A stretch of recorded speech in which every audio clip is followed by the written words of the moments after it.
Okay, this is super fun. I get to turn the tables and now be the one asking questions. Please welcome 4 absolute AgTech Rising Stars to the stage. Let's give them a warm welcome.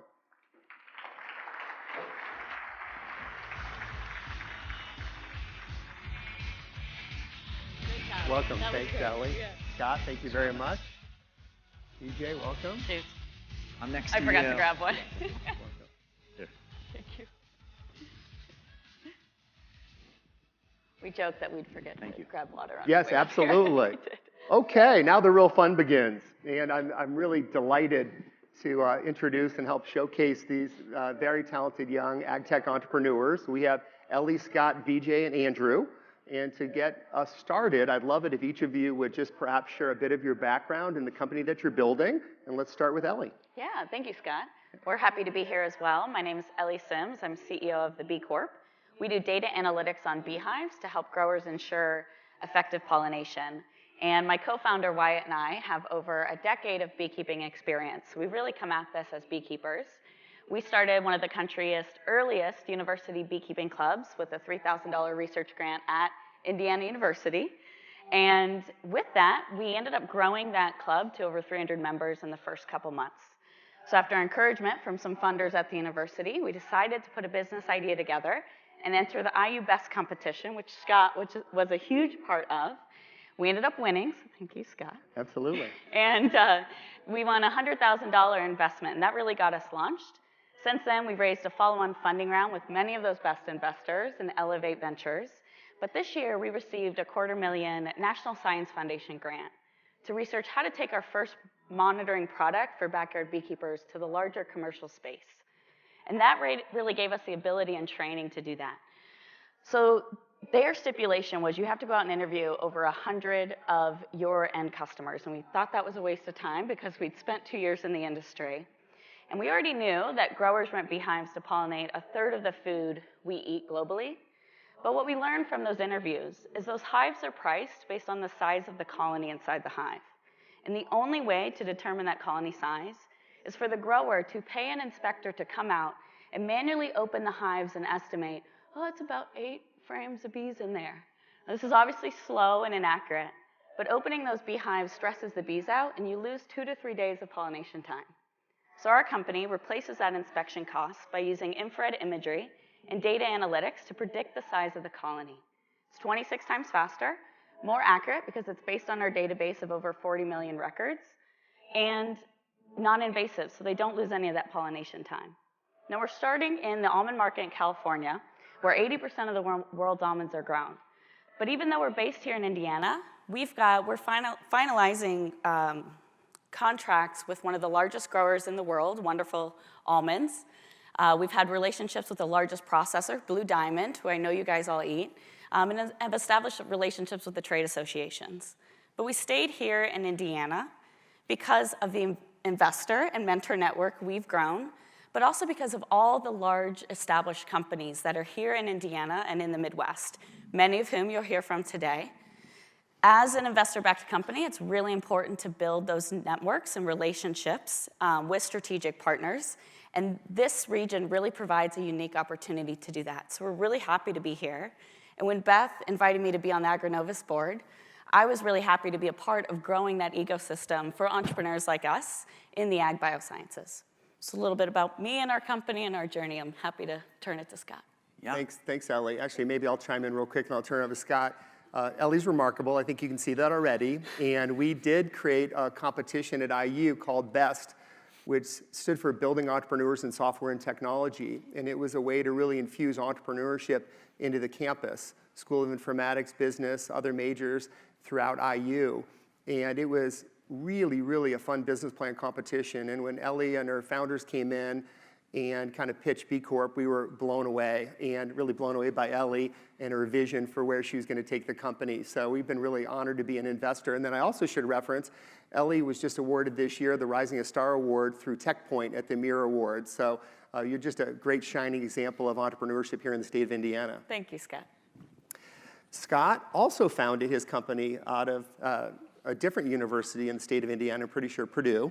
And that's okay. We like Purdue a ton as well. And Scott's building a really special company in a very hot emerging category of indoor agriculture. And boy, we heard Aaron reference that quite a few times this morning. So Scott, please share your story. Yeah, thank you. It's truly a pleasure to be here. My background was not agriculture at all growing up. I originally worked in the oil industry, worked on refinement systems for crude oil, kerosene, and developed a really good understanding of fluid controls as a mechanical engineer. And I was really lucky when a research opportunity opened up at Purdue looking for a student to help design a hydroponic growing system on the International Space Station.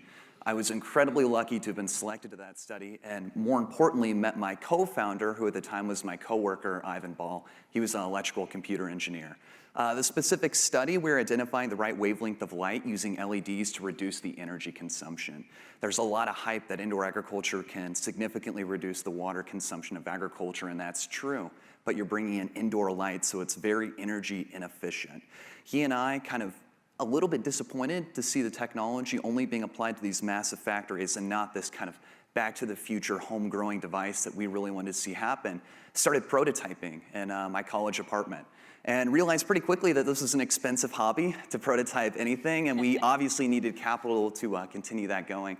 And my night shift working for the Exponent delivering papers wasn't bringing enough of that. So we too went to the business plan competitions at Purdue, and they're a fantastic thing because once you take these legitimate investment dollars later in your company, it starts that irreversible investment timeline where you got to hit these milestones. But the reality is a lot of these students aren't ready, and we weren't. But that gave us the time and the capital we needed to move from the Alpha 2 prototype to the Alpha 1 to the Beta, all the way to the point that after graduation, I was able to say I was working full-time at my company along with my founder.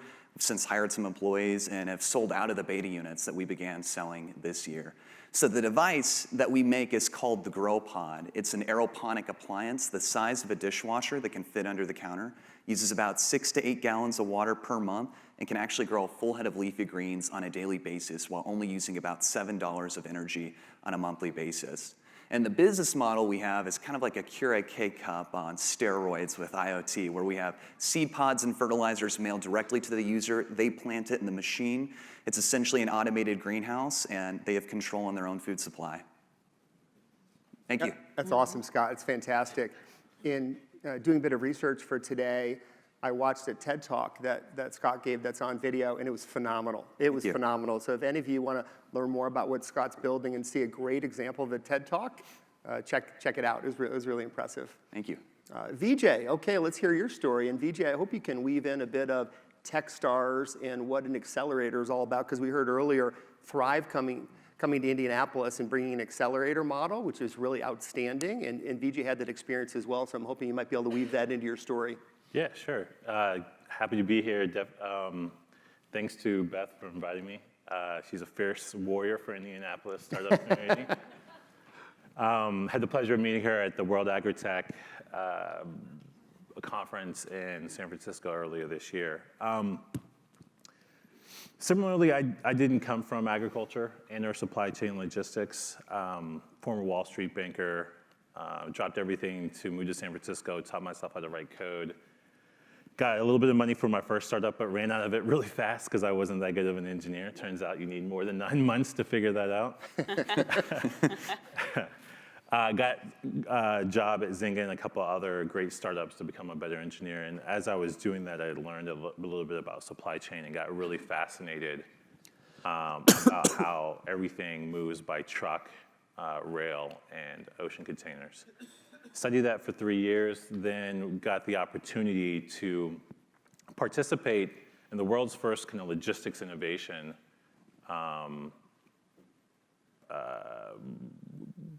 program with FedEx out of Memphis, Tennessee. So we were focusing on air cargo at the time, and about 2 weeks into the program, we met a small business manufacturer of dock equipment. And they had $1 million RFP from a potential customer in Mexico, so it was a new warehouse. But they turned down $1 million because they didn't know how to do the export documents. And this blew our mind. About 2 months later, we met this organization called Louis Dreyfus. At the time, the only Dreyfus we knew was the actress from Seinfeld.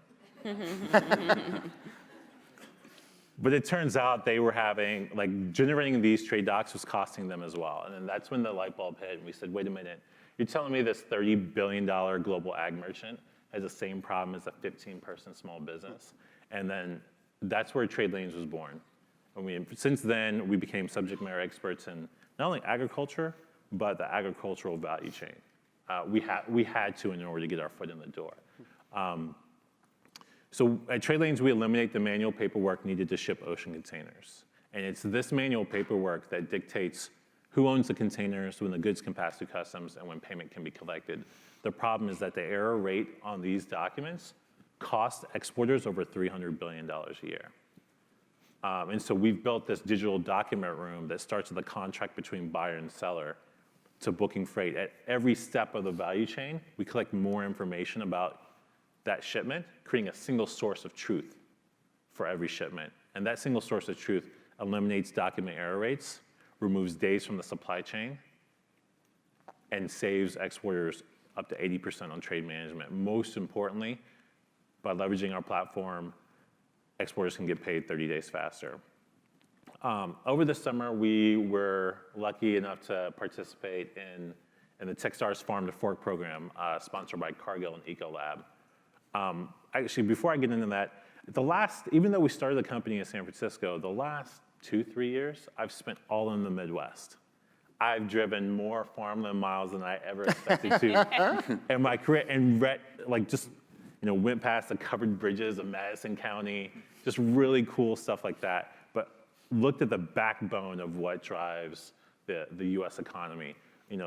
Companies that export grow faster, and ultimately our mission is to give the tools of the big guys to the little guys, so that you can grow your business faster, hire more people, and increase the standard of living in your local community.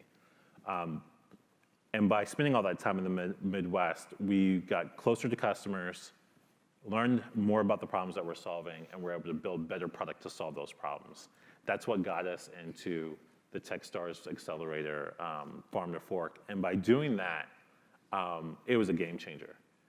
The access that we had with global merchants, not only just at the executive level, but at the farm level. Those insights, surrounding ourselves with the best. Just like Scott was saying in his journey to create ExactTarget, so we surrounded ourselves with the best and the brightest. And I kind of put things into 3 buckets. There's these things I know, these things I don't know, but then there's this third bucket of I don't know. Exactly.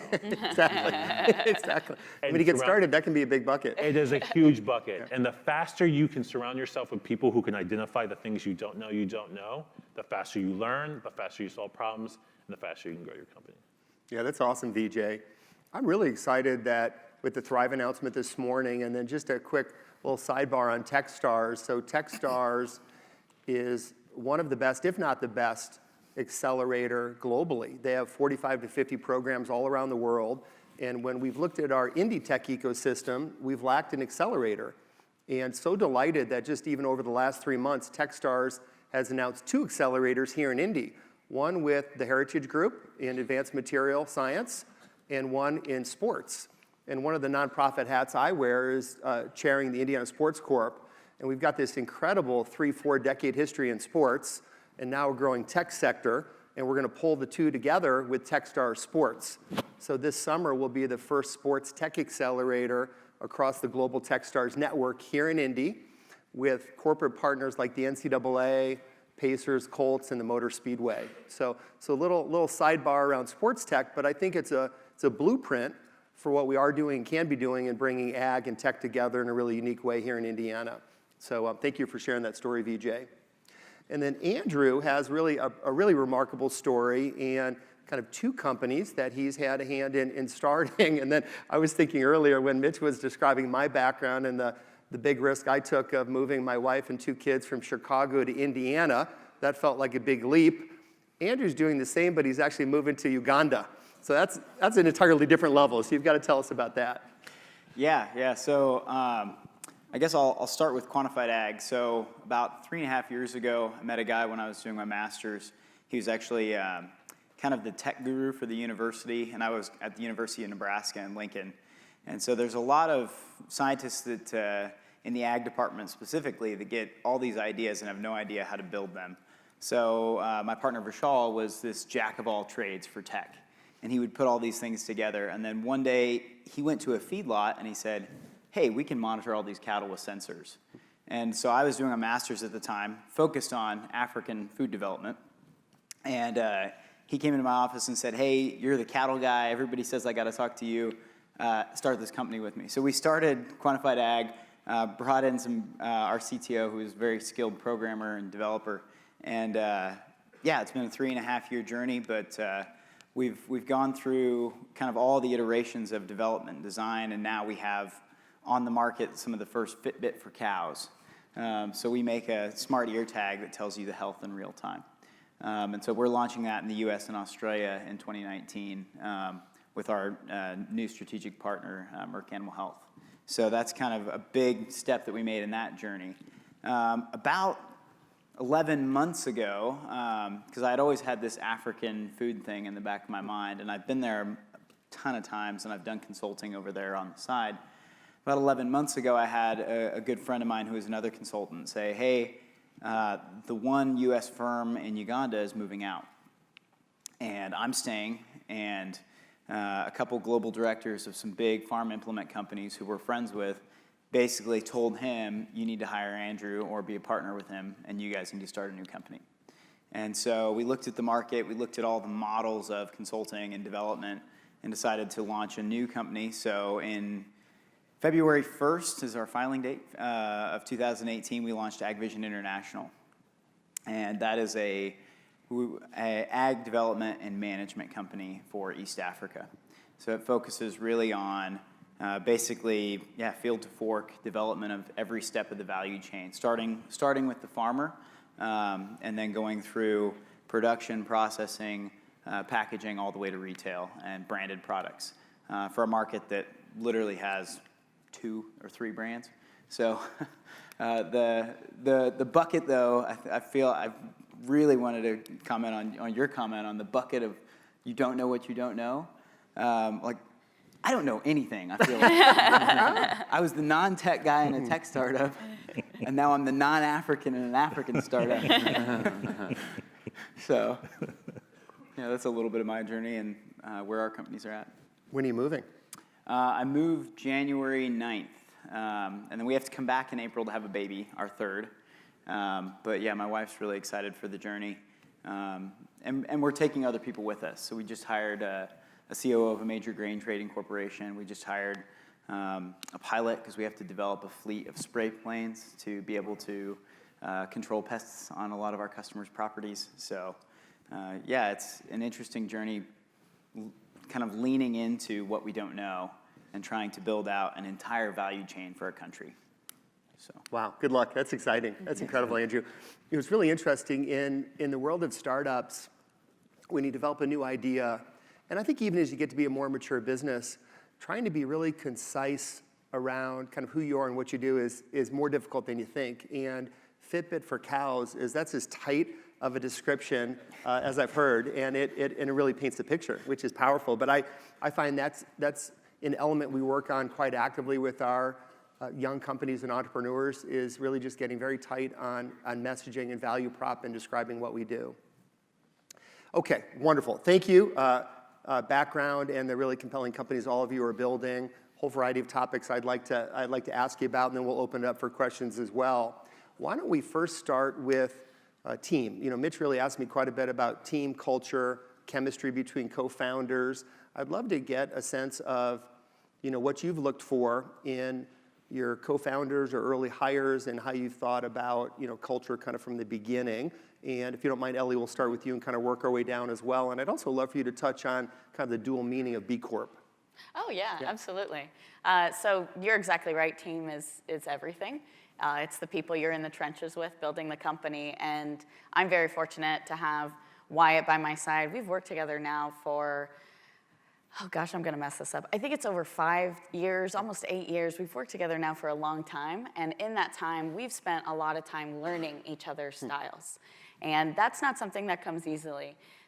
In a lot of these relationships, I think you start off with a good chemistry, but if you're really in the trenches, you've got to build it. So we've spent a lot of time doing that and have learned that we're a really good yin and yang as founders. So while I'm obviously the outspoken person that likes to talk to people and manage most of the sales and fundraising, Wyatt is incredible at planning for everything. He is so detail-oriented and really balances us out that way. We needed to bring on technical people to our team really early on. So like you guys, I'm also not a technical founder. I was not in the business school or in the School of Informatics. I was actually at SBIR, which is the Policy and Environmental School. And we spent a lot of time doing that that hire. We were very careful about our first technical hire and found an incredible one in Gretchen, who's our data scientist. And we've since hired an additional data scientist, Gleb, who was a graduate of IU. Those two are incredible, and Wyatt and I have taken the lessons we've learned in our partnership and working together and grown that in those two. And we love seeing them work together. Yesterday, they actually were co-coding together. We were asking them questions about what that was about, and they told us how much they learned, not just about each other's styles while doing that, but they actually got better at their skills. So we love the teamwork element of our company. And then I'll touch on the Bee Corp. Great. So when we were founding the company, 2 weeks after we met the funders at the university, which were board members of the IU Foundation that encouraged us to start the company, we're meeting together, and being from SBIR, we weren't sure with our model whether we should be a nonprofit or a for-profit. And the funders were interested in anything we wanted to do. So as we were talking about the business model, one of your entrepreneurs, Haley Altman, was actually working at Ice Miller at the time. And she was on the call, and she brought up, hey, have you guys heard about benefit corporations? And it clicked. It is still a for-profit, but your social mission is ingrained in your company and won't change. And that was really important to us, being in the beekeeping industry where we've seen issues with population decline, and being who we were as SBIR students that really believe in doing good and doing well. So after Haley said that, another member said, well, let's be the B Corp and a B Corp. So it's a really nerdy pun if you know a lot about the tax code, but that's sort of the background there. And then another tie back to High Alpha and the things you guys have done. Haley obviously then went on to start Doxley, which is one of Scott's growing companies at High Alpha. That's really cool. That's really cool. Many of the most, I'd say, progressive and environmentally oriented companies in the world are all B Corps, Ben & Jerry's and many, many others. So the dual meaning that you have, I think, is really quite special. Thank you. That's great. And I'm sure it'll be a big part of your culture as you grow the team. Mm-hmm. So Scott, perhaps same thing for you. I'd love to understand kind of co-founder, early team members, and then maybe also sprinkle in a little bit of just kind of where you see indoor agriculture going. Right. You know, from the beginning, I don't think I even really appreciated how good we had it. I had a great co-founder who was a friend, and then just kind of ended up turning into a business when we realized it's had to make money.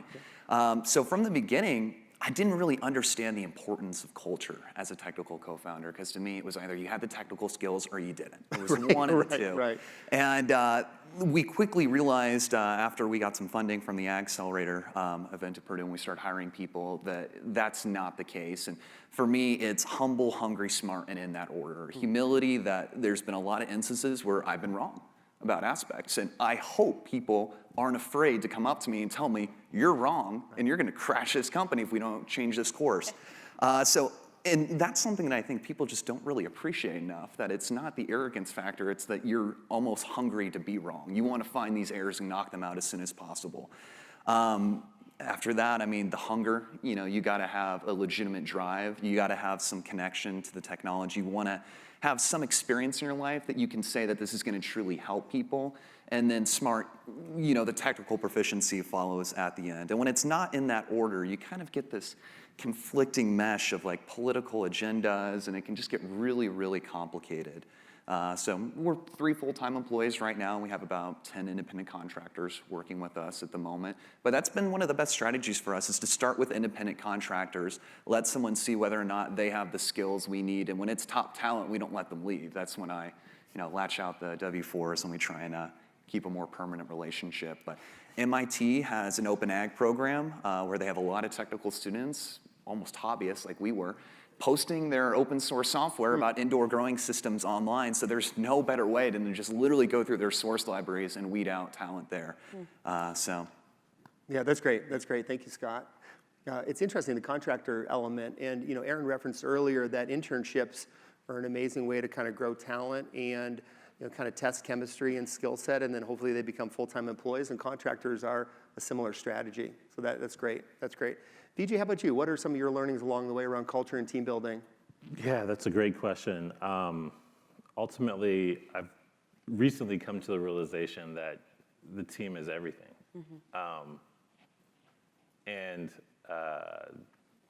So I started off with a co-founder, but he had a 4-year-old daughter at the time who couldn't make this financial sacrifice. So for a couple of years, I was a single founder. One of the earliest friends and family investors is a personal friend, and he's a great sales guy, and he used to be in solar, so he understood the process, like the pain of exporting. And then a buddy of mine who hired me to do a gig for him, to do a contract gig for a Fortune 500 company before I started Trade Lanes, is my head of product. So luckily, I'd worked or been longtime friends with both of my, I'll just call them co-founders. And I think what we look for is, the first thing is curiosity. And like you were talking about, some connection to the problem that we're solving. And so just being curious about that, because if you're curious about that, you're gonna wanna solve problems and you're gonna wanna learn. And this journey is, the faster you learn, the faster you solve problems. And then the more impact we can have on our customers. I think the second one is just persistence. Things never work out the first time you try it. So you gotta keep plugging away. And if you don't like the word no, or you don't like failure, this is gonna be a really tough thing to do, especially at this early age. Freudian slip, maybe. And so it's hard to interview for that, but I think part of it is we actually have kind of a longer interview process. We're not quick to hire. We're quick to unhire. The other piece of that is we have tried this model where you start off with a contractor, do like a 90-day stint. It's harder if you're trying to, find, if you're trying to recruit from people who have full-time jobs. But the contractor model works really well.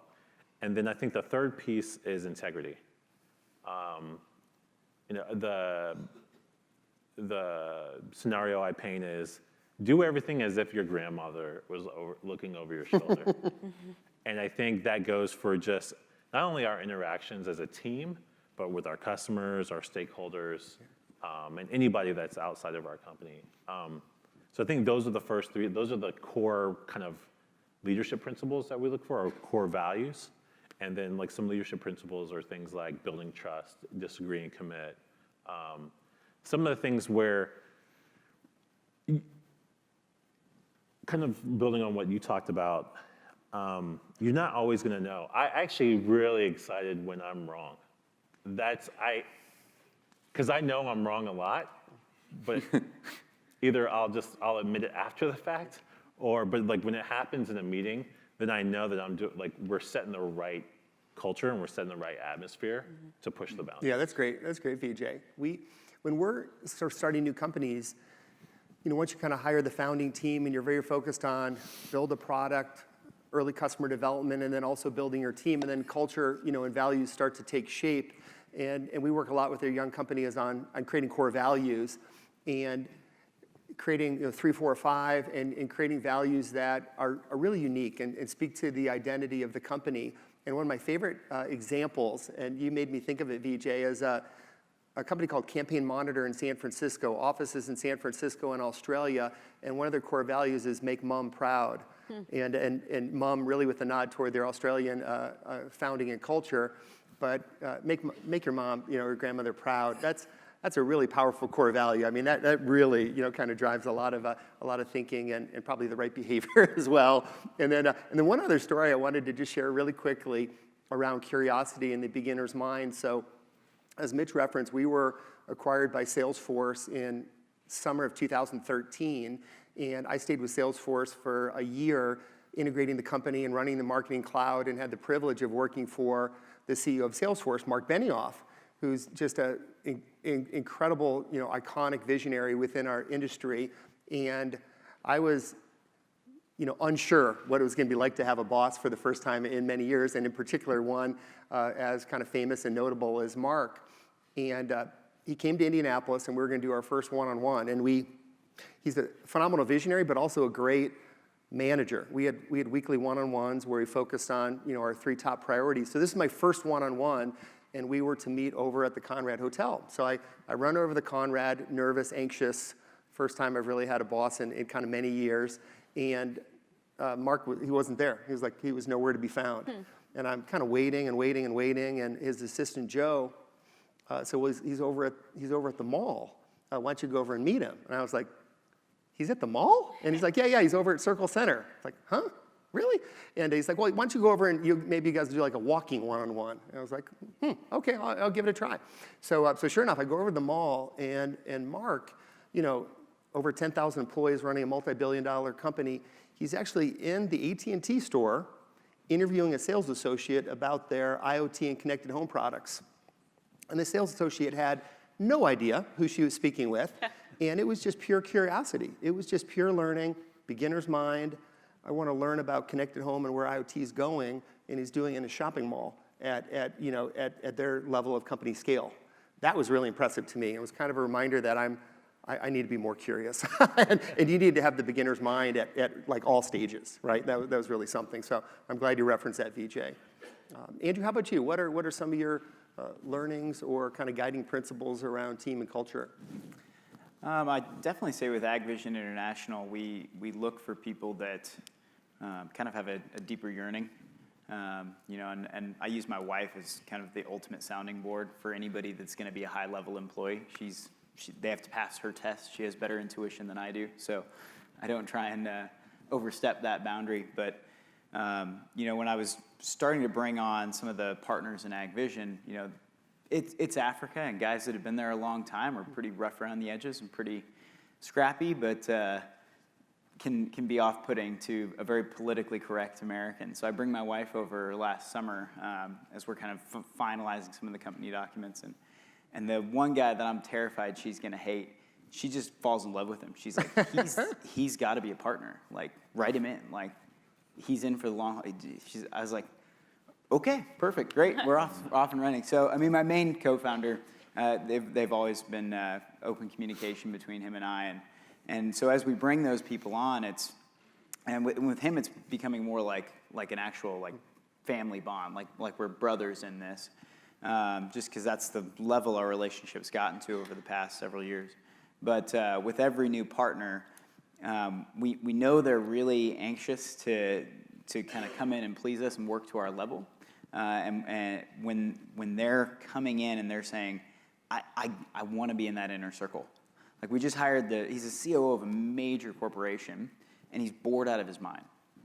And he wants to go and kind of do something unique. He wants to his life goal is to feed the world, and he doesn't see that he's doing that in the Midwest.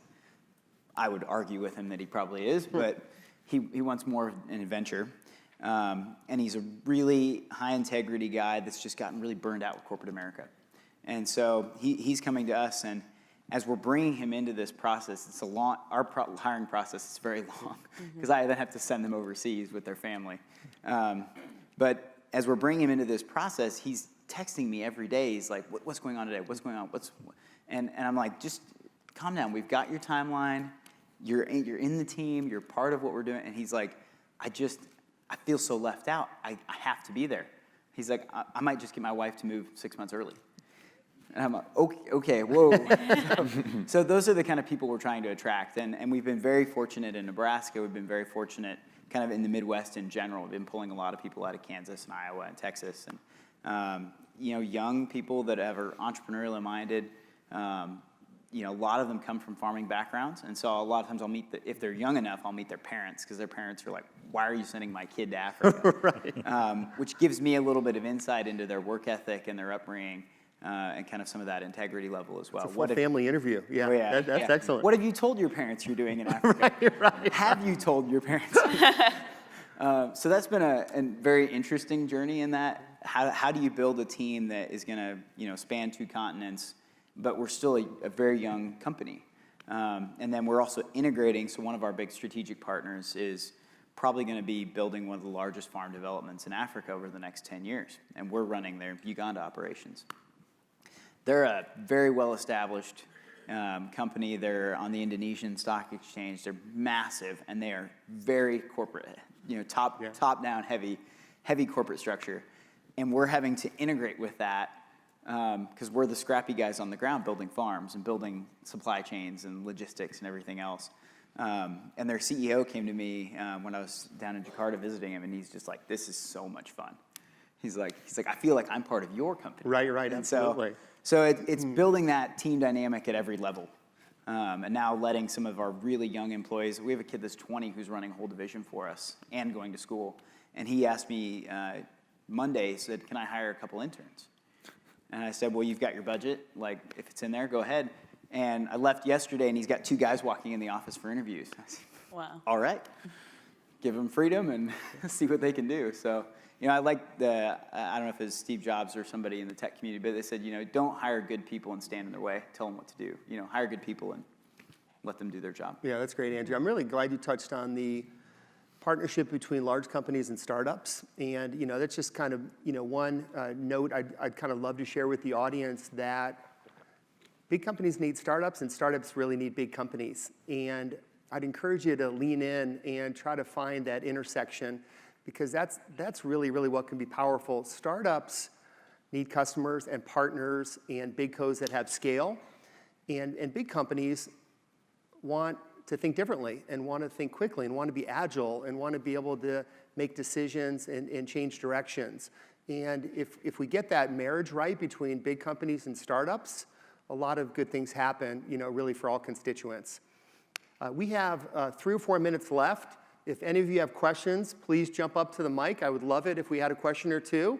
And if not, I'll kind of keep going. But if you have a question, now would be a great time to jump up to the mic, and we have one. Thank you so much. Hi, I'm Claire Bainey, a student from Purdue University, and I was wondering if you have an idea for a startup and you're thinking that it might be a good idea to bring a co-founder on, what would you say are the best things to look for in that new co-founder? Well, it's great that you're at a university because that is the best time, in my opinion, I'm biased, to start a company because you can work on companies and build those co-founder relationships while you're still going to school. So I think you should start now. Looking for co-founders, it'll be important to find someone who really balances your skill set and your personality, because every personality has awesome traits and not awesome traits. And you really want someone that balances those areas where you're not awesome, not just in skills, but as we've really emphasized, in integrity and personality. So I think that would be probably extremely important to do. But it's also, if there's somebody that's just as passionate about what you're working on, go for it. And go do it together, because those passionate co-founders are the ones that will stick around for you in the hardest times in your business. Yeah, that's a great recommendation. Just do it. I mean, take a chunk of like a small project that you want to achieve to move to the next level. Do it together. It's the fastest way to figure out what kind of chemistry you're going to have together. Awesome. Thank you so much. Excellent. Great question. Wonderful. Thank you. Any other questions? I'll jump another one in then. Let's talk funding for a moment. And why don't we kind of wrap on this note? What I love about so many things about what we've heard this morning, one of which is I believe all of you are very mission oriented. You're on a mission to change the world and to build something great. And you can actually do it with or without capital. It's just going to be a lot harder without capital, but you can still do it. And if you're mission driven, nothing is going to get in your way. I'd be curious, what lessons learned on the funding path? What's gone well, what hasn't gone well, and how do you even think about capitalizing your business? We've talked a lot about not just mission, but who you are as a culture. And for us, when we were fundraising, it was really important to understand what our values are and not budge from that. When you're raising, you definitely want to be listening to what everyone's saying as far as business model strategy and market strategy. But we never wanted to move away from the fact that we want to do good and do well. And that meant in the investment landscape, there was going to be some people that didn't understand that and jive with that. But because we held strong on that, we've got a group of investors that really believe in that with us. And it allows us to keep doing what we think is most important at a mission level. So that's for us, being a benefit corporation was sort of a unique experience for us and what we had to do. Awesome advice, Ellie. Thank you. 100%. Like it's weird to say, but you'll get an opportunity to take to receive cash from investors. But if they don't line up with what your mission is, you're turning down money, and it's the hardest thing to do. It'll be like a dark day because you're not going to know what's going to happen after that, or you know that you only have so much cash left. But then your team rallies by. So that's the other part about the team, though. You bring that back to your team. You say, hey, these investors don't line up with our mission. What do you guys want to do? And if you're all committed to that, everyone's going to make the sacrifice, work those extra hours, push that extra inch every single day to make sure you achieve that mission. Yeah, that's exactly right. And I like the last two questions of what to look for in a co-founder and investor. In many ways, they're the same. They're an extension of your team, and a team that you trust, you respect, your values are aligned, because you're going to be spending a lot of time together, right? Company building is a long journey, and you really want to surround yourself with people that you enjoy and you trust and respect and are going to make you better, and you have common goals. So we are out of time. I hope you enjoyed this panel as much as I did. 4 remarkable young entrepreneurs building really meaningful companies in the ag tech world. I know they're going to be successful. They're going to make the world a better place. Any way we can help them, we should. And if you could join me in giving them a round of applause, I'd really appreciate it. Thank you. Yeah, great job. Thank you. Yeah, fantastic. Thank you so Outstanding. much. Ellie, Thank you. Scott, Thank you great so job. much. Thank you, VJ. Well done, Angie. Well done. Awesome. Thank you. Yep. Thank you. Thanks, guys. So we are ready to take a short break. I do want to make sure I do extend personal thanks, though, to this last group. Scott Dorsey, I heard you say ag and tech, Agbioscience and tech. We're going to do it here in Indiana in a bigger way, so I'm going to hold him to that commitment. I also want to thank Scott and Ellie for all the things that they are doing here locally in Indiana around their journeys as entrepreneurs, and special shouts out to VJ and to Andrew for making the trip to Indiana. And I think, Andrew, we all wish you safe travels. You're actually getting on a plane today and making the trip to Uganda for some more business work. So we really appreciate you being here. We are going to reconvene at 10 after 11. So go ahead, get up, stretch, snacks in the back, mingle some, but we're gonna reconvene at 11:10. Thank you.